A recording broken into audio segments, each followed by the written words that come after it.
गरीब किसान और मछली की रविश का किस्सा एक कदीम अरबी लोक दास्तान है जो कई सदियों से मुख्तलिफ ज़ुबानों में मुंतकिल होती रही है।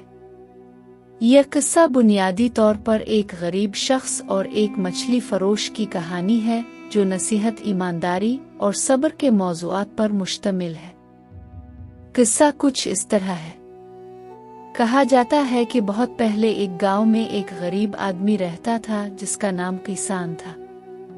वो दियानतदार, मेहनती और सादा तबीयत का मालिक था, लेकिन इसके पास इतने वसाइल नहीं थे कि वो अपने खानदान के लिए आसानी से खाने पीने का इंतज़ाम कर सके। एक दिन किसान ने फैसला किया कि वो शहर जाकर मजदूरी करेगा ताकि अपने घर वालों के लिए कुछ कमा सके।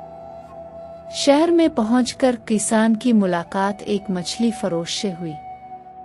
मछली फरोश के पास एक बड़ी और अजीब मछली थी जो बहुत दिनों से नहीं बिक रही थी। किसान ने अपनी सारी जमा पूंजी से मछली खरीद ली ताकि वो इसे पकाए और खाए।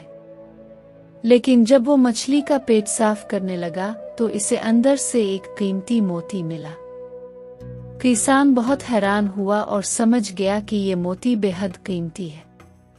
वो सोच में पड़ गया कि क्या इसे बेच दे और अमीर बन जाए या किसी और तरीके से इसे इस्तेमाल करे।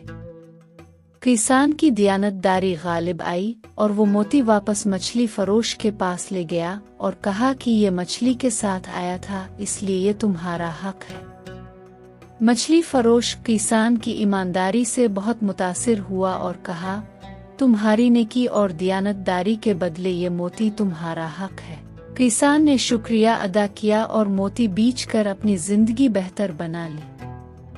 किस्से का अखलाक ये है कि ईमानदारी और दियानतदारी कभी ज़ाय नहीं जाती और सब्र का फल हमेशा मीठा होता है।